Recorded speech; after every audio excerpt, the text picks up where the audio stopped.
नमस्कार, मैं हूं आशुतोष और आप देख रहे हैं सत्य हिंदी। सत्य हिंदी के विशेष कार्यक्रम आशुतोष की बात में आपका स्वागत है। बातचीत शुरू करने के पहले एक छोटी सी अपील। सत्य हिंदी एक कोशिश है ईमानदार, निडर और निर्भीक पत्रकारिता की। हम अपने लाखों दर्शकों के शुक्रगुजार हैं जो लाखों की संख्या में हमारे कार्यक्रमों को देखते हैं और हमारी हौसला अफजाई करते हैं। उनसे एक और छोटी सी गुजारिश करना चाहते हैं कि आप न केवल हमारे कार्यक्रम देखें, बल्कि संभव हो सके तो आप हमारे वीडियोस को बड़ी मात्रा में डिस्ट्रीब्यूट करें, सर्कुलेट करें और शेयर करें, ताकि ईमानदार पत्रकारिता ज्यादा से ज्यादा लोगों तक पहुंचे।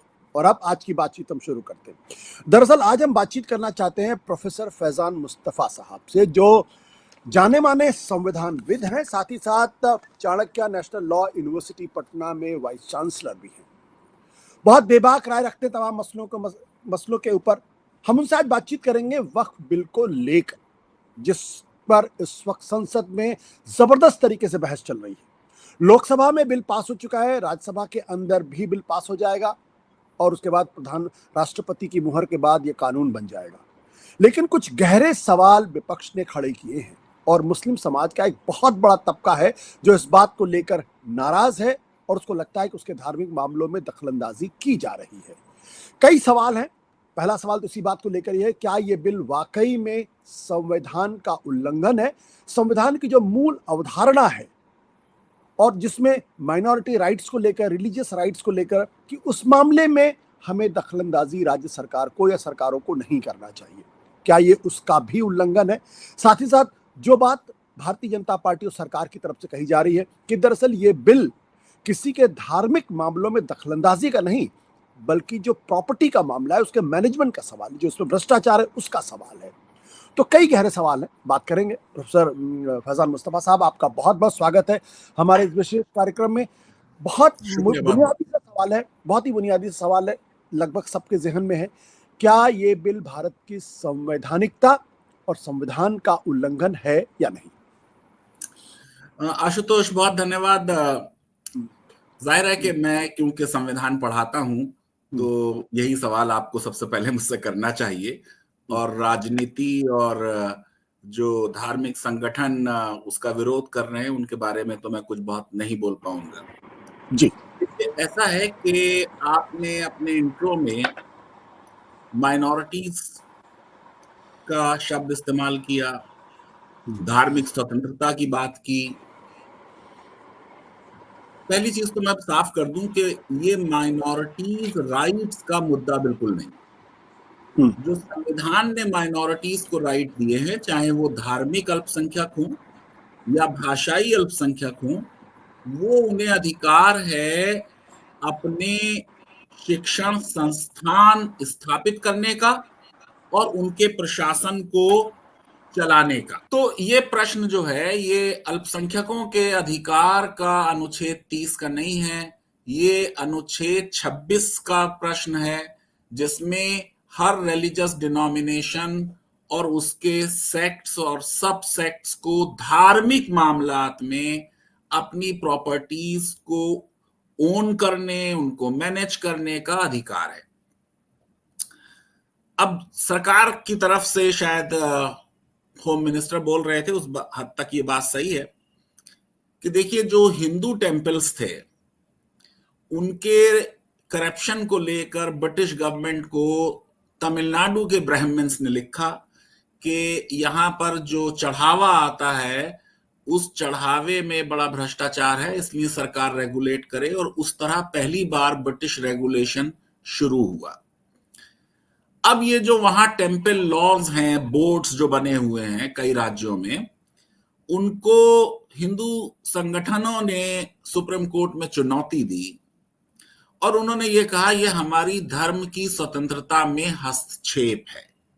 जी। तो सुप्रीम कोर्ट ने, जरा बड़ी बारीक बात आपको समझा रहा हूं आशुतोष और आपके दर्शकों तक अगर ये बात आए, उन्होंने कहा कि जब कोई ऑफरिंग दी जाती है किसी भी मंदिर में या किसी भी टेम्पल में या किसी भी दरगाह में, मस्जिदों में तो ऑफरिंग नहीं होती है, आपको मालूम है, तो ये ऑफरिंग देने का जो कार्य है, जिस समय आप अर्पित कर रहे हैं उस समय तो ये धार्मिक काम है, लेकिन जैसे ही वो पैसा पेटी में गया, अब वो पैसा कैसे खर्च होता है ये एक सेकुलर काम है।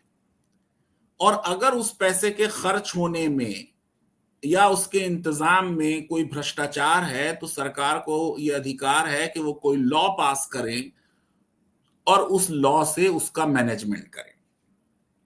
इस हद तक मैं ये समझता हूं कि सरकार को वक्फ के सिलसिले में कानून बनाने का अधिकार है।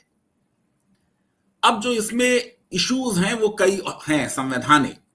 जी, पहला इशू ये है कि अधिकार है रिलीजियस डिनोमिनेशन का, यानी अगर आप हिंदू हैं और कोई हिंदू टेंपल है तो हिंदुओं को उसका मैनेजमेंट करने का अधिकार है, मुसलमानों को नहीं है, सिखों को नहीं है।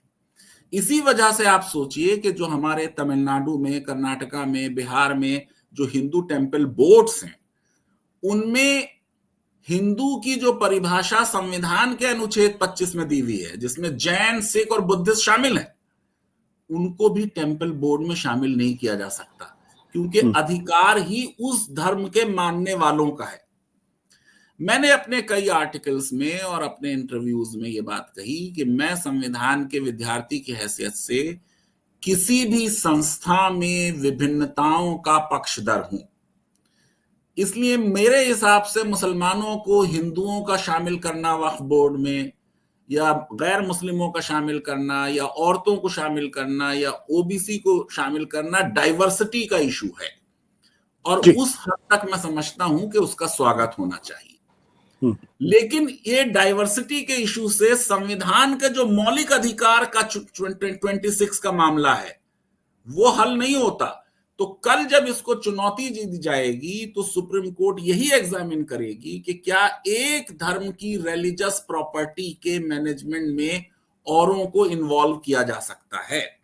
और अगर ये किया जा सकता है तो आशुतोष, आप क्योंकि पॉलिटिक्स में भी रहे तो थोड़ी सी पॉलिटिकल बात भी कह दूं। आपको मालूम है स्टैलिन ने लेटर लिखा प्रधानमंत्री जी को और विपक्ष विरोध कर रहा है। जो राज्यों में कानून है, कर्नाटका, तमिलनाडु, तेलंगाना, अगर इन्होंने कहीं लॉ अमेंड कर दिए वो हिंदू टेंपल बोर्ड्स के, और उनमें वो प्रावधान रख दिए जो वक्फ बोर्ड में आप लाए हैं केंद्र में, तो बीजेपी को उनका विरोध करना बड़ा मुश्किल पड़ जाएगा। क्योंकि तो राज्य का कानून है, राज्य की असेंबली में उनकी मेजॉरिटी है, वो पास कर सकते हैं, और ये बड़ा पॉलिटिकल एक कंट्रोवर्सी हो जाएगी।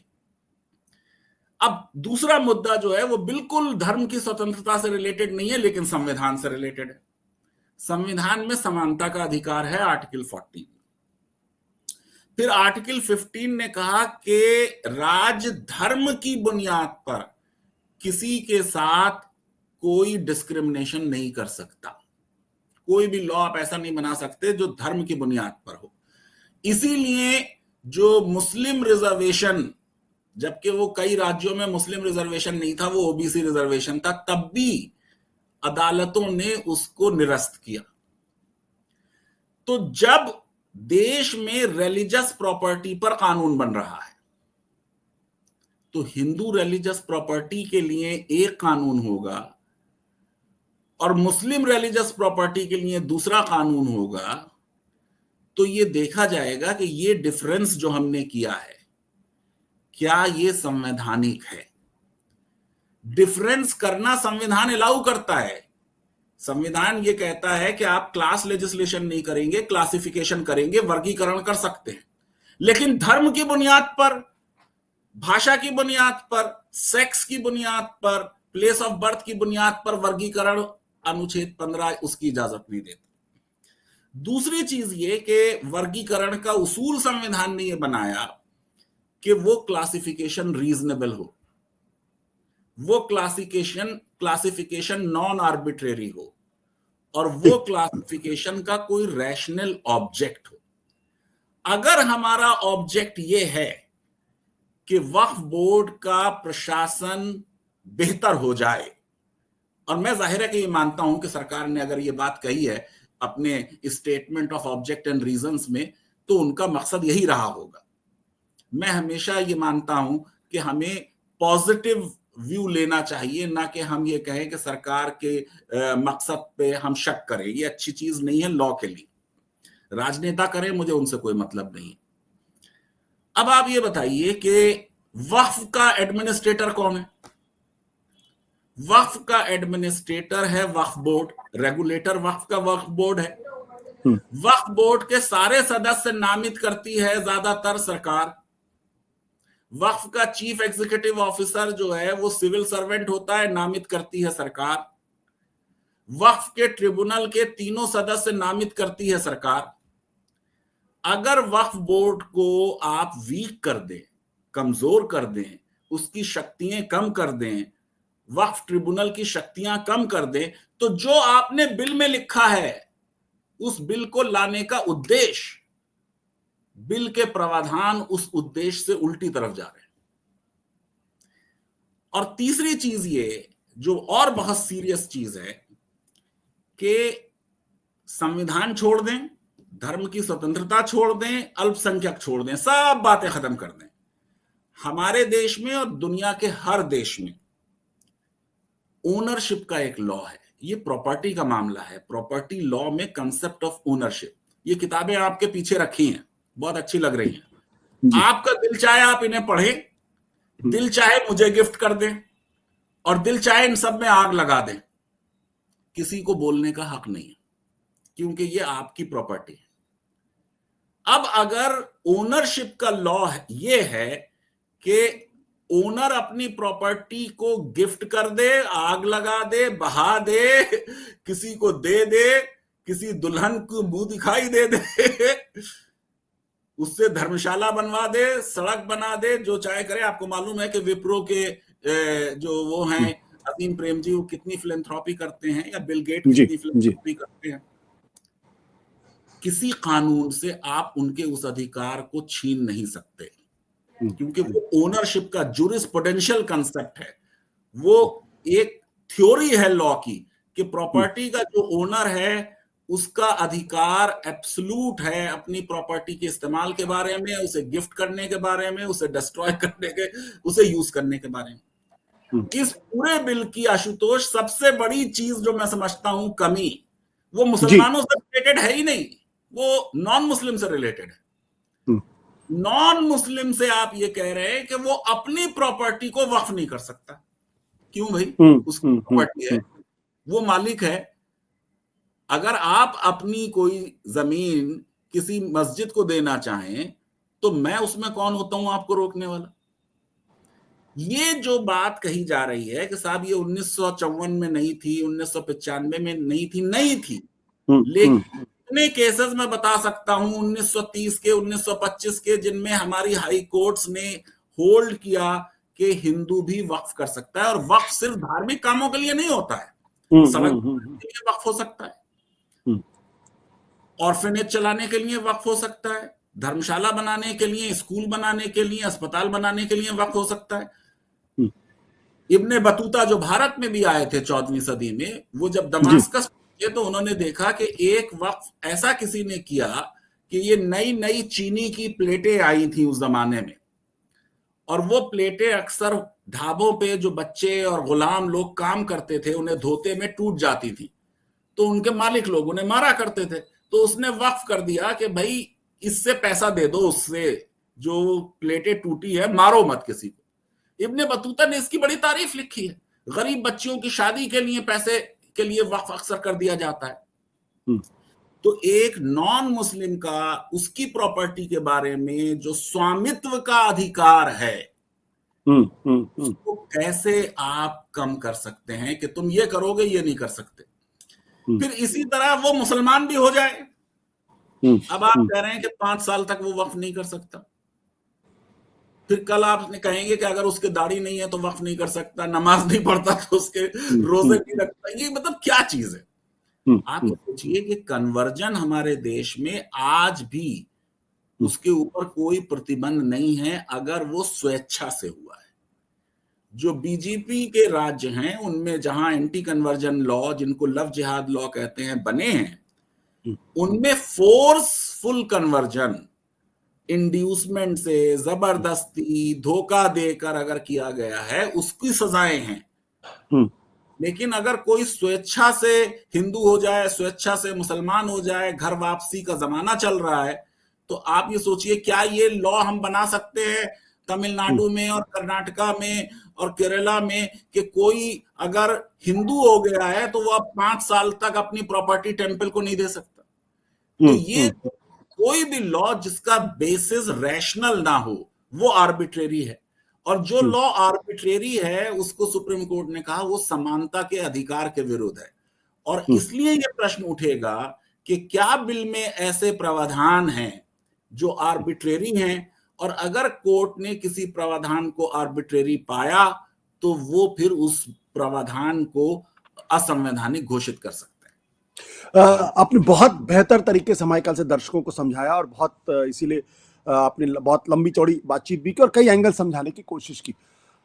जहां पे आपने लाके बात को खत्म किया, अगर मैं आपसे ये पूछूं, क्या ये लॉ जब लॉ बन जाएगा, will it stand the scrutiny of court?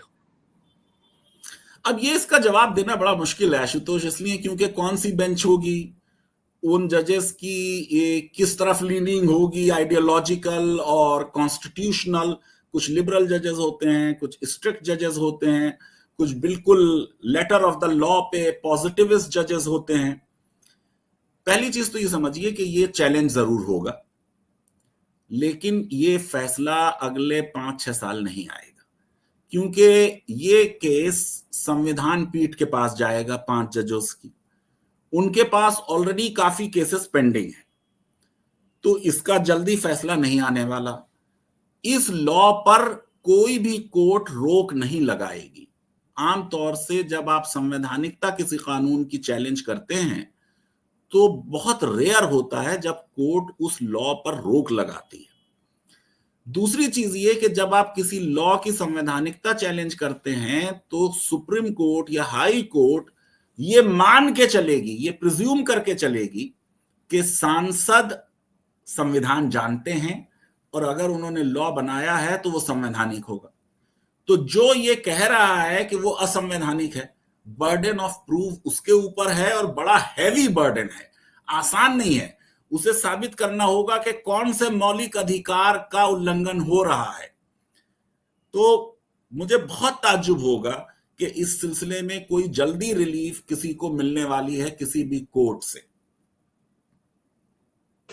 एक और बहुत इंपॉर्टेंट बात जहां पर आपने खत्म की थी पहले जब आप प्रॉपर्टी के बारे में बात कर रहे थे, कि 5 साल तक अगर कोई आदमी मुसलमान है या मुस्लिम धर्म का पालन कर रहा है तभी वो वक्फ कर सकता है। इसको आप कैसे इंटरप्रेट करेंगे? नहीं, ये बिल्कुल आर्बिट्रेरी है, बिल्कुल आर्बिट्रेरी। आप ये सोचिए कि मैं मुसलमान हूं by an accident of birth, कि मेरे माँ बाप मुसलमान थे, मैं पैदा हो गया, इनफैक्ट मुझे कोई चॉइस ही नहीं है, तो मैं तो जब चाहूं वक्फ कर दूं। और कोई आदमी इस्लाम धर्म को पढ़कर लिखकर उससे प्रभावित होकर स्वेच्छा से जवान होने के बाद अपने होशो हवास में कलमा पढ़ ले और मुसलमान हो जाए, हम उससे कैसे ये कह सकते हैं कि देखो ऐसा है 5 साल तक तुम वक्फ नहीं कर पाओगे, तो क्या हम ऐसा लॉ बना सकते हैं कि तो 10 साल तक तुम्हारी शादी नहीं होगी, 15 साल तक तुम्हारे बच्चे नहीं हो सकते? ये कैसे आप शर्त लगा सकते हैं? जैसे ही कोई मुसलमान होगा उसके ऊपर पूरा मुस्लिम लॉ लागू हो गया, जैसे ही कोई मुसलमान से हिंदू होगा उसके ऊपर पूरा हिंदू लॉ लागू हो जाएगा, ईसाई होगा तो ईसाई लॉ, सिख होगा तो सिख लॉ लागू हो जाएगा। ये कंडीशन हम क्यों लगा रहे हैं? इस कंडीशन से क्या मकसद है? इसका क्या हमारे पास रिसर्च हुई है कि कितने मुसलमान ऐसे कन्वर्ट हुए लोग और उन्होंने अपनी प्रॉपर्टी वक्फ कर दी और उससे क्या समस्या हुई? कोई रिसर्च सामने इस तरह की नहीं आई है। मैंने पूरी जिंदगी में कोई आर्टिकल, कोई किताब ये नहीं पढ़ी कि कन्वर्टेड मुसलमानों ने जमीनें वक्फ कर कर क्या भ्रष्टाचार किया और किसके हक को वायलेट किया। ये कहीं पे इस पे कोई डॉक्यूमेंट अवेलेबल नहीं है। क्या ये स्ट्रॉन्ग पॉइंट होगा सुप्रीम कोर्ट में कि आप इस तरीके का कानून कैसे बना सकते हैं? देखिए, ये वीक पॉइंट, जैसे मैंने आपको बताया कि एक ओनरशिप को किसी भी तरीके से डाइल्यूट करना, ओनरशिप राइट को, वो वीक होगा।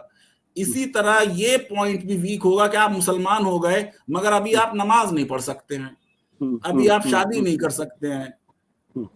ये इस तरह की शर्त जो है नहीं लगाई जा सकती। वो मुसलमान हो गया, अब जो काम कोई भी मुसलमान कर सकता है वो भी कर सकता है। आप देखिए, जरा मैं आपको एग्जांपल दूं कि अगर कोई दलित मुसलमान हो जाए तो जैसे ही मुसलमान होता है अब आरक्षण का बेनिफिट नहीं मिल सकता उसे।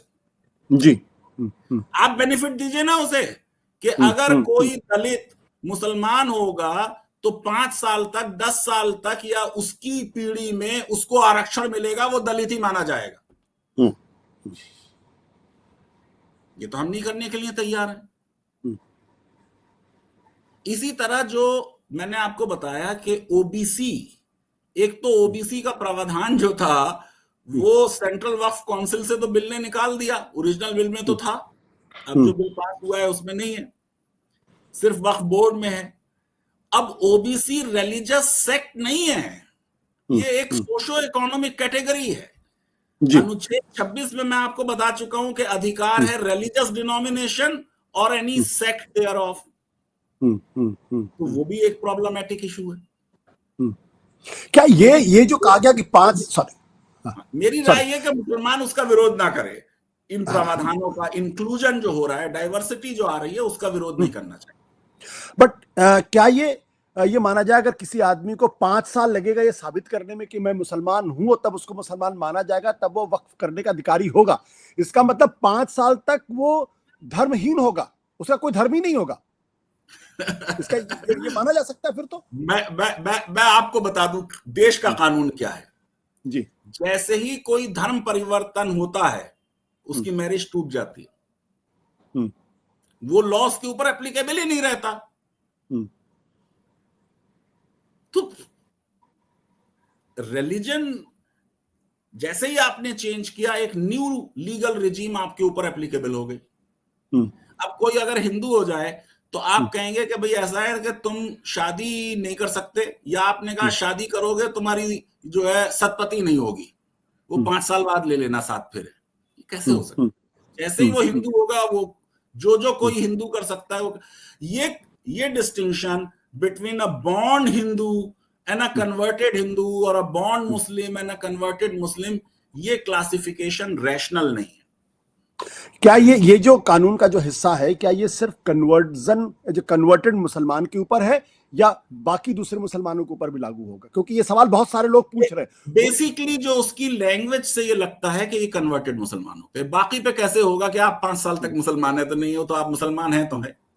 बट कोई ऑफिसर तो ये अड़ंगा तो लगा ही सकता है, भाई आप साबित करिए आप मुसलमान हैं, आपने 5 साल तक रोजा किया, नमाज पढ़ी, या फिर आपने रमजान। मेरे ख्याल से नहीं होगा, ये जरा एक्सट्रीम व्यू है। दरअसल होता ये है कि सरकारें ये ऐसा शो करती हैं जब लॉ बनाते हैं या उनके समर्थक कि बिल बिल्कुल परफेक्ट है और इससे अच्छा तो आज तक कोई कानून बना नहीं, और अपोजिशन ऐसा पेश करती है कि साहब इससे बुरा कोई कानून नहीं बना। हर कानून में कुछ अच्छी चीजें होती हैं, कुछ उसमें डिफेक्ट होते हैं, जो डिफेक्ट होते हैं वो फिर संशोधन से उनको ठीक किया जाता है या अदालतें उन्हें ठीक करती हैं। संविधान जैसी चीज जो बेस्ट ऑफ द इंटेंशन से बेस्ट ब्रेन ने बनाई, हमने उसमें कितने संशोधन किए हैं।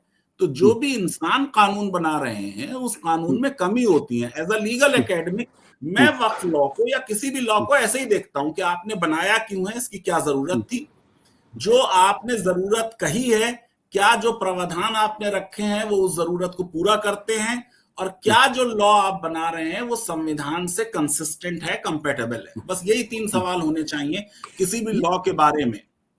एक और बड़ा कंटेंशियस इशू है, वो है वक्फ बाय यूज। इसको आप कैसे देखते हैं? अब ये भी जो है ना प्रश्न, ये एविडेंस लॉ का प्रश्न है, प्रॉपर्टी लॉ का प्रश्न है। आपको इतनी इंटरेस्टिंग बात बताऊं आशुतोष कि बाबरी मस्जिद का जजमेंट, जिसपे कितनी सियासत हो चुकी और उससे कितने फायदा हो चुका और कितना वो सेलिब्रेट हो चुका, कम से कम 20 पेज हैं उसमें वक्फ बाय यूजर पर। 5 जजेस की बेंच ने कहा कि waqf by user is a principle of our jurisprudence. और आपको मैं बताऊं कि जो मुस्लिम पार्टी थी वो साबित नहीं कर पाई कि बाबरी मस्जिद was a Waqf by user. कोई वक्फ किया हो, मीर जो तकी थे जिन्होंने मीर बाकी जो थे, मीर बाकी, हाँ। मीर बाकी का कोई वक्फ का डॉक्यूमेंट तो है नहीं, तो वक्फ बाय यूजर से साबित होता, गो के कुछ इंस्क्रिप्शंस मौजूद हैं लेकिन कोर्ट ने उनको सही से अप्रिशिएट नहीं किया, which were enough by the way, वो भी डॉक्यूमेंट्री प्रूफ की तरह माने जा सकते थे। लेकिन वक्फ बाय यूजर पे भी उन्होंने कह दिया कि साहब क्योंकि आप ये साबित नहीं कर पाए कि 1861 तक वहां प्रेयर हो रही थी, इसलिए वक्फ बाय यूजर नहीं। दरअसल वक्फ बाय यूजर का कानून समझ लें, वक्फ बाय यूजर में भी ओनर की कंसेंट होती है। जैसे आपके घर के सामने मेरा घर है और आपकी जमीन है, अब उस आपकी जमीन में मैंने गुलाब के पेड़ लगा दिए, आप आते हैं जाते हैं देखते हैं कुछ बोलते ही नहीं है, फिर कभी आपने कहा भाई फूल बड़े अच्छे लग रहे हैं, फिर इस काम को हो गए 50 साल, अब 50 साल बाद मैं उसको क्लेम कर सकता हूं कि ये जमीन तो आपकी थी लेकिन आपने मेरे इस्तेमाल को कभी ऑब्जेक्ट नहीं किया, इसलिए ये जमीन जो है वो अब मेरी मानी जाए। तो ये एविडेंस का प्रिंसिपल है कि प्रॉपर्टी इस्तेमाल कौन कर रहा है for a longer duration with the implied सहमति ऑफ द ओनर। ये लॉ हिंदू रिलीजियस प्रॉपर्टीज के जो लॉ हैं उनमें भी है, ये हमारे देश के सेकुलर लॉ में भी है ये बात।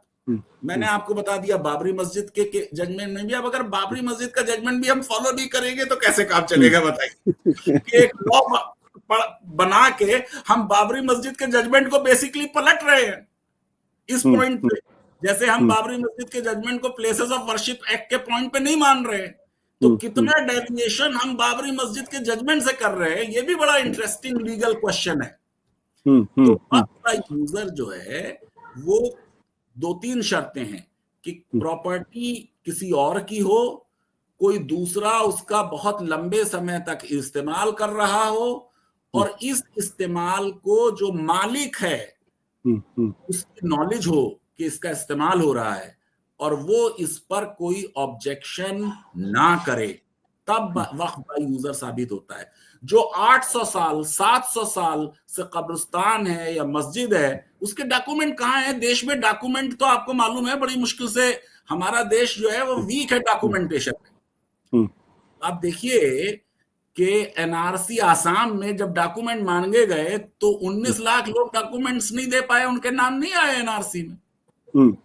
और अगर पूरे देश में एनआरसी आ गई तो 10-15 करोड़ ऐसे लोग होंगे जो अपनी भारत की नागरिकता साबित नहीं कर पाए होंगे, जबकि पैदा यही हुए हैं। तो वक्फ बाय यूजर जो है एक रूल ऑफ एविडेंस है, रूल ऑफ कन्वीनियंस है कि अगर आपके पास डॉक्यूमेंट नहीं है लेकिन आप प्रॉपर्टी एक लंबे समय से इस्तेमाल कर रहे हैं, ओनर ने उस पर कभी ऑब्जेक्शन नहीं किया है, तो वो मान ली जाएगी कि वो प्रॉपर्टी, अब थोड़ा सा इसे डाइल्यूट किया है जेपीसी के बाद बिल को। अब उन्होंने ये कह दिया है कि अगर कोई प्रॉपर्टी वक्फ बाय यूजर है और उसे आपने 6 महीने के अंदर रजिस्टर कर लिया नया कानून बनने के बाद, तो मान ली जाएगी। मेरा ये कहना है कि ये पूरा लॉ जो है ये तो रिट्रोस्पेक्टिव नहीं है, प्रोस्पेक्टिव लॉ है, तो इसका हर प्रावधान आज से लागू होना चाहिए। यानी आज की डेट में अगर कोई चीज मैं वक्फ करना चाहूं आज, तो ओरल नहीं कर सकता। मैं वैसे इसको इस बिल का स्वागत योग्य प्रावधान समझता हूं कि वक्फ प्रॉपर्टी का मामला है, ओरल नहीं होना चाहिए, जबकि इस्लाम में ओरल वक्फ की इजाजत है। अब लॉ ये कहता है कि साहब एक डीड एग्जीक्यूट की जाएगी, उसी से हो सकता है, ये बहुत अच्छी चीज। तो आज वक्फ ओरल नहीं होगा, लेकिन अगर कोई ओरल वक्फ आज से 100 साल पहले हो गया तो आप उसको चैलेंज नहीं कर सकते, क्योंकि जैसे ही उसने ओरल कहा कि मेरी जमीन इस मस्जिद की हो जाएगी वक्फ, वो प्रॉपर्टी ट्रांसफर हो गई, वेस्ट हो गई वो प्रॉपर्टी जाके गॉड में, इसलिए वो अब अनवेस्ट नहीं हो सकती वो प्रॉपर्टी। ये जो कहा जा रहा है कि जो वक्फ ट्राइब्यूनल को जो अधिकार था अब वो छीन के सरकार के पास दे दिया, यानी सरकार ये तय करेगी कि ये वक्फ की प्रॉपर्टी है या वक्फ की प्रॉपर्टी नहीं है, और जब तक सरकार तय नहीं करती तब तक वो डिस्प्यूटेड कैटेगरी में होगी और वो वक्फ की प्रॉपर्टी नहीं मानी जाएगी। इसको आप कैसे देखते हैं? सारा इल्जाम वक्फ के भ्रष्टाचार का वक्फ बोर्ड पे आ गया, वक्फ ट्रिब्यूनल पे आ गया, मुल्लाओं पर आ गया, मुस्लिम लीडरशिप पे आ गया। किसी ने पलट के ये पूछा ही नहीं कि वक्फ बोर्ड है क्या। ये कोई प्राइवेट बॉडी नहीं है आशुतोष, ये सरकारी संस्था है, स्टैट्यूटरी अथॉरिटी है। वक्फ बोर्ड राज्य है अनुच्छेद 12 के हिसाब से। इसके अधिकतर सदस्य सरकार नामित करती है। उसमें सुप्रीम कोर्ट के जजेस हैं, हाई कोर्ट के जजेस हैं, मेंबर्स ऑफ पार्लियामेंट हैं। उसमें इलेक्टेड मेंबर्स तो बहुत कम है। जब आप ही वक्फ बोर्ड बनाते हो और अपने ही पिटे हुए राजनेताओं को या भ्रष्ट राजनेताओं को वहां पे नामित कर देते हो, तो थोड़ा ब्लेम आप भी लो वक्फ बोर्ड में अगर करप्शन है। इसी तरह वक्फ ट्रिब्यूनल पे क्या एतराज हो सकता है? ट्रिब्यूनल का अध्यक्ष अभी तक सिविल जज या सेशन जज या डिस्ट्रिक्ट जज या मजिस्ट्रेट फर्स्ट क्लास था। यह भी प्रावधान अब बेहतर किया है नए बिल ने। इन्होंने कहा है कि अब वो डिस्ट्रिक्ट जज होगा। मैंने उसका स्वागत भी किया है। जज को कौन अपॉइंट करता है? सरकार। जज को वक्फ ट्रिब्यूनल में चेयरमैन कौन बनाएगी? सरकार। उसके जो 2 और सदस्य हैं, एक कोई ब्यूरोक्रेट होगा, सरकारी अफसर सरकार द्वारा नामित। मुस्लिम लॉ का जो एक्सपर्ट होगा, जिसे 24 के बिल ने ड्रॉप कर दिया था जेपीसी की रिकमेंडेशन में। बहुत अच्छी बात है कि सरकार ने उसे वापस कर दिया है कि अब तीसरा सदस्य भी होगा। जब तीनों सदस्य वक्फ ट्रिब्यूनल के आपके नामित हैं, सरकार के नामित हैं, अगर वो अच्छा काम नहीं कर रही तो इसका मतलब सरकार ने अच्छे लोगों को नामित नहीं किया। और भ्रष्टाचार की क्या बात हम करें? सरकार में नहीं है भ्रष्टाचार, पॉलिटिकल पार्टीज में नहीं है, जिनके लिए हम कहते हैं कि उन्होंने इतना बड़ा भ्रष्टाचार किया, उनसे फिर अलायंस कर लेते हैं हम। और अब तो जजेस तक पे ये इल्जाम आ रहे हैं। सही है या नहीं है मुझे नहीं मालूम, लेकिन भ्रष्टाचार तो सब जगह है। भ्रष्टाचार होने का मतलब ये नहीं है कि हम जो रेमेडी प्रोवाइड करें वो वर्स देन द डिजीज हो जाए। तो मैं ये समझता हूं कि वक्फ बोर्ड की भी पावर्स कम करना और वक्फ ट्रिब्यूनल्स की भी पावर कम करना जो है, वो वक्फ के प्रोटेक्शन को कम करना है। और फिर आप सोचिए कि हिंदू प्रॉपर्टीज मामले में तो जो ज्वाइंट कमिश्नर है ऑफ हिंदू एंडाउमेंट्स, वो जो ऑर्डर कर दे कि ये प्रॉपर्टी टेम्पल की है, वो हो जाती है। या जो एंडाउमेंट ट्रिब्यूनल है तेलंगाना और आंध्रा में, उनका जजमेंट फाइनल हो जाएगा। जो करंट लॉ था उसके बारे में एक मिथ फैलाया गया कि उसका वक्फ ट्रिब्यूनल का डिसीजन फाइनल है और उसे चैलेंज नहीं किया जा सकता। 1995 के लॉ में लिखा हुआ है कि कोई भी पार्टी उसमें हाई कोर्ट जा सकती है और हाई कोर्ट अपने आप किसी भी ट्रिब्यूनल के फैसले को रिव्यू कर सकती है। फिर भी चलिए आपने उसको लिख दिया कि वक्फ ट्रिब्यूनल से अपील हाई कोर्ट में होगी, मैंने उसका भी स्वागत कर लिया। हमें बात को समझना चाहिए कि देश में जो मामलात अदालतों में लंबित हैं, 5.5 करोड़ से ज्यादा केसेस, कहा जा रहा है कि अगर कोई भी नया केस फाइल ना हो तो 266 ईयर्स लगेंगे पेंडेंसी को क्लियर करने के लिए। इसीलिए ट्रिब्यूनल बनाए गए। एक ट्रिब्यूनल है सिर्फ वक्फ देश में, 80 ट्रिब्यूनल हैं देश में। कितने ट्रिब्यूनल्स के फैसले जो हैं वो अंतिम है। ऑफ कोर्स हाई कोर्ट की जो रिट ज्यूरिसडिक्शन की पावर्स हैं वो रहेंगी, लेकिन ये कि जो आइडिया है कि क्योंकि जुडिशियल फोरम टाइम ले रहा है तो एक क्वाजाई जुडिशियल फोरम जो कि जिसमें जज है, एक डिस्ट्रिक्ट जज उसका हेड है, यानी जुडिशियल माइंड उसमें अप्लाई होगा, उससे कहा कि भाई ये वाले केसेस तुम जल्दी से तय कर दो। तो मैं ये समझता, मेरी समझ से बाहर है ये बात कि कैसे वक्फ का मैनेजमेंट इंप्रूव करेगा जब वक्फ बोर्ड की भी पावर कम हो जाए और ट्रिब्यूनल की भी पावर कम हो जाए।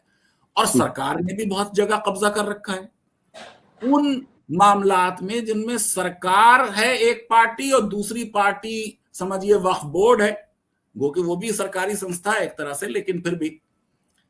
तो आप सोचिए कि आप कहें कि एक सरकारी अफसर ही उस केस को तय कर दे, तो ये तो प्रिंसिपल ऑफ नेचुरल जस्टिस का वायलेशन हो जाएगा कि no one shall be a जज इन हिज ओन कॉज। क्योंकि डिस्ट्रिक्ट जज भी जो होगा और जो ट्रिब्यूनल भी है वो भी सरकार के लोग हैं, लेकिन कम से कम कहते हैं ना कि justice should not only be done, it should appear to have been done.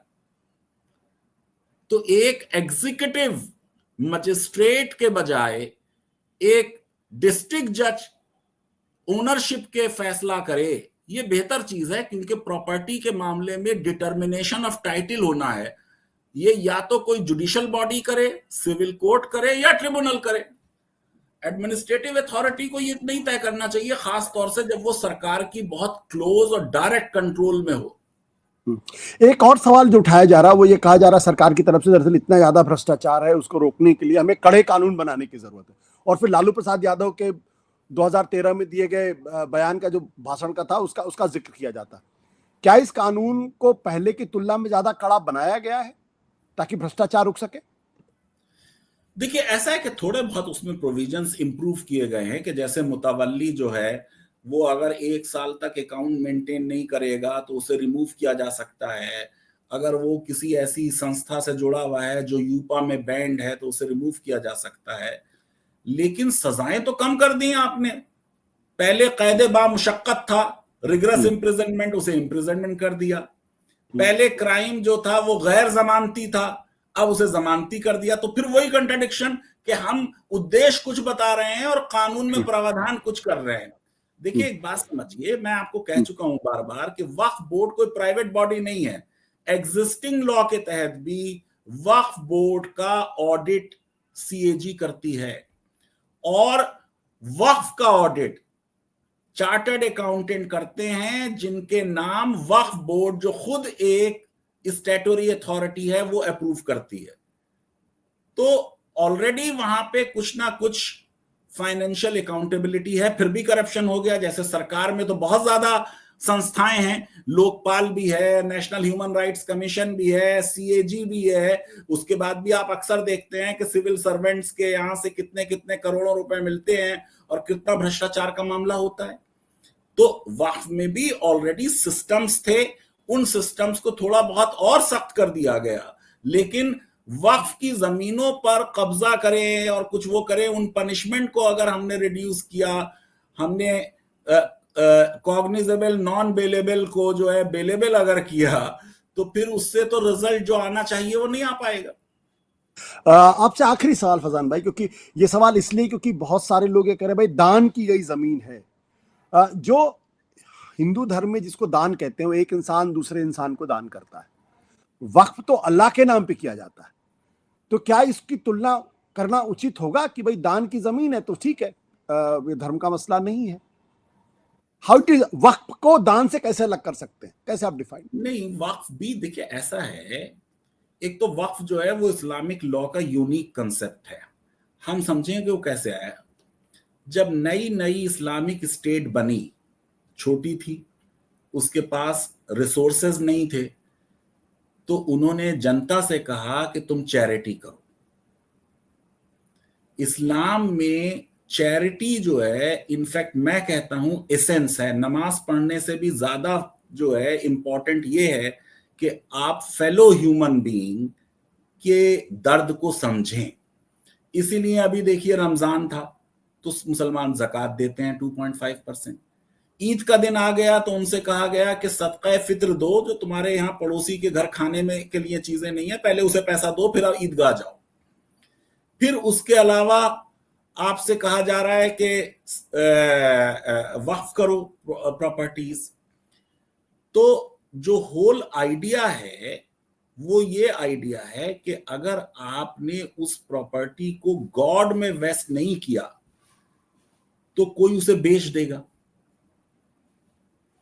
उसमें खुर्द-बुर्द कर देगा। तो पर्पस ये था कि ये समझाया जा रहा है कि जब आप वक्फ कर दोगे तो अब इस प्रॉपर्टी को कोई टच नहीं कर सकता।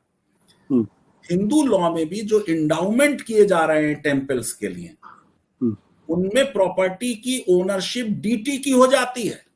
कोई भी टेम्पल बोर्ड, चाहे वो तिरुपति का हो, चाहे वो किसी और स्टेट का हो, वो प्रॉपर्टी का ओनर नहीं है। ओनर उस प्रॉपर्टी का, उस टेम्पल का जो डीटी है वही रहता है। तो जब हमारे लॉ में डीटी भी एक ज्यूरिस्टिक पर्सन है, तो उसके लिए अगर आपने वो प्रॉपर्टी दान कर दी तो दान के कई टाइप्स हैं। अब जैसे आप अपनी फैमिली के लिए कर देते हैं वक्फ अलल औलाद, उसका भी पर्पस ये है कि यार मेरे बच्चे तो बिल्कुल बदमाश हैं, शराबी हैं, कबाबी हैं, ये तो मेरी जो जायदाद मेरे दादा परदादा ने मुश्किल से बनाई उसको बेच के खा जाएंगे, तो उसमें जब वक्फ अलल औलाद कर दिया तो अब मेरे बेटे बेच नहीं सकते, वो प्रॉपर्टी अब मेरे पोतों के पास, पोतियों के पास जाएगी। अक्सर ये है कि किसी घर में ये होता है कि बेटी डिसेबल्ड है या कोई और बच्चा डिसेबल्ड है, तो उसको इनहेरिटेंस में शेयर अगर कम मिल रहा है तो उसको वाकिफ जो है वो कह देता है मुतवल्ली ये होगा, मैनेजर ये होगा, ताकि लोग की इज्जत करे और उसके हाथ में कंट्रोल आ जाए। तो वक्फ की यूटिलिटी है, हम समझना चाहिए हम एक धर्मनिरपेक्ष राज्य हैं। मस्जिदों, मंदिरों और आपके खानका, दरगाह, कब्रिस्तान, इनकी मेंटेनेंस सरकारी पैसे से नहीं हो सकती, गो कि सरकार काफी पैसा धर्मों पे खर्च करती है, जो कि बिल्कुल गलत है। अब इन पे पैसा कैसे खर्च हो, ये कैसे मेंटेन हो, इसके वक्फ की आज भी यूटिलिटी है। आप सोचिए ना कि आउट ऑफ वक्फ प्रॉपर्टी लोग क्या करते हैं, जैसे एक मस्जिद बनवाई, फिर उस मस्जिद के आसपास कुछ दुकानें बनवा दी कि उन दुकानों के किराए से इस मस्जिद को चले, क्योंकि हमने अभी आपको बताया इसी शो में कि मस्जिद में कोई ऑफरिंग नहीं होती।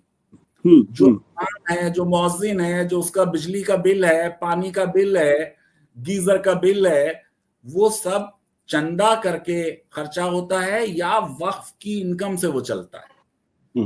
अगर हम वक्फ को बिल्कुल इनएफिशिएंट बना देंगे तो क्या सरकार इनके खर्चे उठाएगी, और अगर सरकार उठाएगी तो फिर धर्मनिरपेक्षता का क्या होगा। अब आप इसी को देखिए, हम कह रहे हैं वक्फ को इंप्रूव करने जा रहे हैं। आज की डेट में लॉ ये है कि हर वक्फ, जैसे एक शहर में बहुत से वक्फ होंगे, वो अपनी इनकम का 7% वक्फ बोर्ड को देगा। अब नए कानून ने कह दिया 5% देगा। जब उसके पास पैसे ही कम हो जाएंगे तो कैसे इफिशिएंट एडमिनिस्ट्रेशन होगा बताइए। तो फाइनेंशियली उनको आपने उनका स्टेटस कम कर दिया, एडमिनिस्ट्रेटिवली पावर कम कर दी, और जो उसकी एडजुडिकेटरी बॉडी थी वक्फ ट्रिब्यूनल, उसकी शक्तियां भी कम कर दी। उसके बाद हम ये कहें कि अब वक्फ का मैनेजमेंट बहुत अच्छा हो जाएगा, समझ से तो बाहर है ये बात। तो क्यों किया गया फिर ये कहना कि वक्फ बिल में कोई चीज अच्छी नहीं है, जो विपक्ष कह रहा है वो भी बिल्कुल गलत है। उसमें बहुत से अच्छे प्रावधान है, उसमें बहुत से अच्छे प्रावधान है। उसमें कुछ प्रावधान जो है वो कंट्रोवर्शियल हैं, कुछ प्रावधान ऐसे हैं जिनको इम्प्रूव किया जाना चाहिए, इम्प्रूव किया जा सकता है। तो कोई भी लॉ जब बनता है उसमें कुछ अच्छाई होती है, कुछ बुराई होती है। वक्फ बिल को भी ऐसे ही देखना चाहिए। अगर किसी को वक्फ बिल में कुछ कमी नजर आ रही है, एक संवैधानिक जनतंत्र में आपके पास अदालत का दरवाजा खुला है, जाइए उसे चैलेंज कर दीजिए, खत्म हुई बात। प्रोफेसर फैजान मुस्तफा साहब, बहुत बहुत शुक्रिया आपका इतने बेहतरीन तरीके से इस कानून की पूरी इस बिल की पूरी परतों को हमारे दर्शकों के सामने रखने के लिए। उम्मीद है कि उनको अब ये पूरी डिबेट समझ में आई होगी, क्या इस बिल में है और क्या सरकार करना चाहती है, उसमें क्या कमियां हैं और क्या अच्छाई है। बहुत बहुत शुक्रिया sir, thank you so much sir, thank you.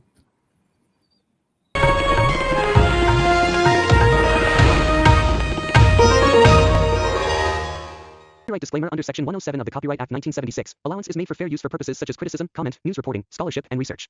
Fair use is a use permitted by copyright statute that might otherwise be infringing.